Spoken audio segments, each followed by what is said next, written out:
Hello, Centerville United Methodist Church. This is Will Montgomery coming to you with two announcements. One is a very short announcement, and one is rather long.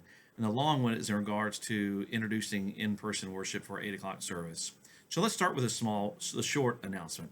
That is regards to Grace Ministries weekend. This is a holiday weekend, which means several people might be away that normally would help out with volunteering. We have some slots available both for Friday and for Saturday.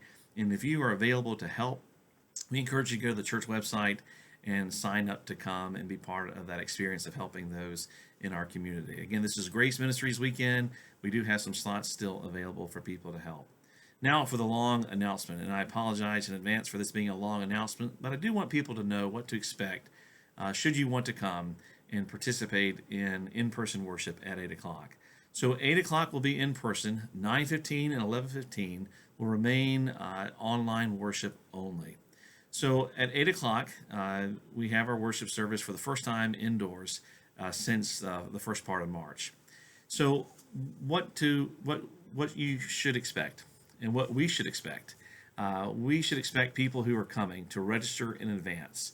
You can go to the church website and register for this Sunday. Now you'll need to register for every single Sunday, not just I've registered to come and it's a one-time thing and I can register for 6 in a row. No, you have to register for every single Sunday. And we have right now limits of 40 people plus the volunteers and pastors and musician who will be helping in that service. So if you want to come, please pre-register and register everyone in your household. So you've already registered and now it's the day of worship. And you come to, even before you come, you need to ask yourself, how am I feeling? Do I have any symptoms? Do I have a fever? And if you have any of the symptoms of COVID or you have a fever, even though you've registered, stay home. And if you haven't registered and you feel that same way, stay home. But if you're feeling good, you have no symptoms, whether you've registered or not, you can come onto the church property. And once you are here, before you get out of your car, we hope that everyone will put on a mask before you exit your vehicle. Let's say you've gotten to the church and you realize, you know what, I meant to bring my mask, but I forgot it. Instead of returning home, we will have a few masks here on hand, brand new mask. And so you can just let a volunteer know that you need one, and we will certainly get one to you. So you've come in to the church property, you have your mask on, and you're walking into the front entrance of the church. That will be the only entrance that is open.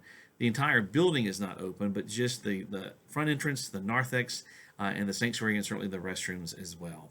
And so you are walking down the covered walkway, and you'll be greeted by volunteers. You'll also see a couple places the healthy acknowledgement form. I'm holding this up not so you can read it right now during this video, but so you can see it and know this is what's going to be required of you. Whether you registered in advance or are going to register that morning, it is asked of everybody, and you have to agree to it. And so you're basically agreeing that you don't have symptoms, you haven't been in contact and known exposure, or you haven't been tested positive or awaiting a test. And also, if you have, following this event, you've experienced some of the symptoms, you'll let us know if you've tested positive or what have you. And so that's all about contact tracing. So everyone's going to have to sign on this, that you've read it and agree to it. And that'll take place before you even get into the building. It'll be under the covered walkway. So it's not like we're standing out there in the rain if it's raining. So once you're into the sanctuary or in the narthex, other volunteers, ushers, will be leading you into the sanctuary. And I recognize that people like their favorite places to sit, but in the season that we're in now, we can't just go and find that place that you want to sit. It may be marked off as a place where we're not going to be sitting people, but we'll be dispersed, keeping 6 foot of distance. Your household can certainly sit together in a pew, and so our ushers will be guiding people where to sit. Now, we will want families with young children to sit closer to the back. In the event that during the service a child removes the mask and the parents are trying to get the mask back on, and it may take more than just please put that back on, but go into the narthex and have a further conversation, then you can come back in. And so we wanted that to be easier for you. Unfortunately, children under 2, it's recommended don't wear a mask. However, everyone in the sanctuary needs to wear a mask. So it pains me even to say that children under 2, because we're not having a nursery in this stage that we're in, are not welcome in the sanctuary. Again, that pains me to say that, but we're keeping in mind the safety of the children as well as everyone who's here. And so, just for now, we're not able to accommodate for children under 2. Again, you have to know it pains me to say that, and we want to be a church for all God's children. So, when you get into the sanctuary, there'll be no hymnals, no Bibles, pew Bibles, no registration pads or prayer cards. However, please bring your Bible with you. Should you want to read along when it's read, so you can bring your Bible with you into the worship space. And so, following the worship, it'll be just about a 30-minute worship service because we're not having the hymns, and we're not singing hymns. We're not having a choir to sing as well. So, at the end of the service, we will be sharing Holy Communion, just like we were doing before at 8 o'clock every single Sunday. That's our hope right now, is to offer communion every Sunday. And that'll take place at the end of the service. So, following the consecration of the elements, the ushers will invite everyone to come up again, 6 foot of distance, households at a time, to come and get the prepackaged communion. And instead of returning to your seat, people will then walk down the side aisle through the narthex and outdoors. And if it's a nice day, all who are in attendance will be invited to come to get the communion elements and then walk outdoors, and we will form a circle, again, keeping distance.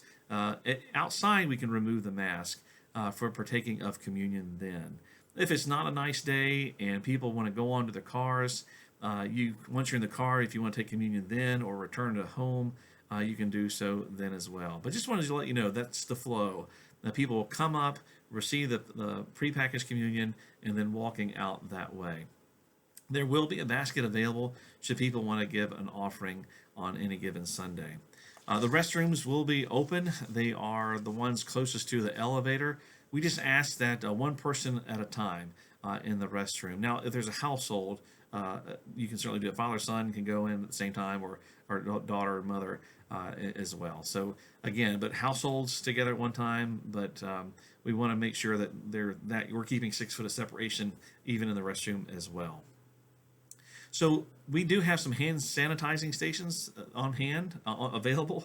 But if you want to bring your own little bottle and have that, so right before you come up to communion, if you want to cleanse your hands, you can do that. And following communion, when you get in the car, you can do that as well. But just want to let you know, we do have some hand sanitizing stations, but if you want to bring your own, you can do that. We will have volunteers, at least 8 people, to assist in any way. They'll have on their on them a name tag that identifies them as a volunteer, and they can help answer any questions that you may have.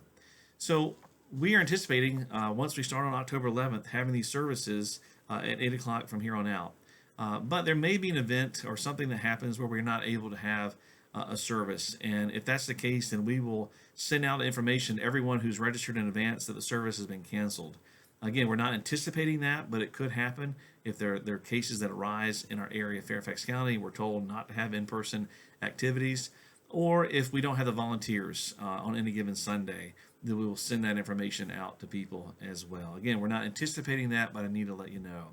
And one other thing I need to let you know is that I know people don't like to wear a mask, but as you come in to the sanctuary, you'll have your mask on, and you may have worshipped in another place that lets you take a mask off once you're inside, but that's not our church. We are required to keep the mask on. And should you take it off and a volunteer asks you to to put it back on, and you simply refuse to do so, that will end the service, not just for you, but will end the service for everyone, as everyone will be invited to exit the sanctuary and return to their car. So just wanted you to know up front, that is a requirement from the Virginia Annual Conference, and we had to adhere to those requirements. So why now? Why are we starting in-person worship now for our 8 o'clock service? We have been progressing to this point. We started with outdoor communion services, then outdoor worship, and now moving in person for the one service, not all 3 services, just 8 o'clock service, maximum of 40 people plus the volunteers. Again, we're learning to crawl with this and progressing to be more comfortable as we do so.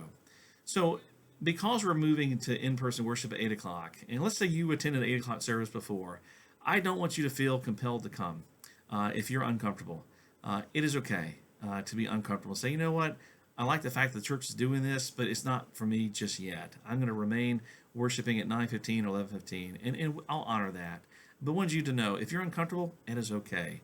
But there are people who may want to come and simply sit in the sanctuary for a shorter service, but to be in the sanctuary to share together. And we want to allow that to happen, again, with all these safety measures in place. Also, I've been watching some churches down the south of here, United Methodist churches, and talking to their pastors about how they have moved to in-person worship and things that they've learned. And so that's been helpful information for me to be able to develop these services and the plans for in-person worship. And so we are starting this weekend with in-person worship. And I know some people might think, these restrictions, they seem redundant. Why do we have to do all these things? But I invite us to look at them as layers.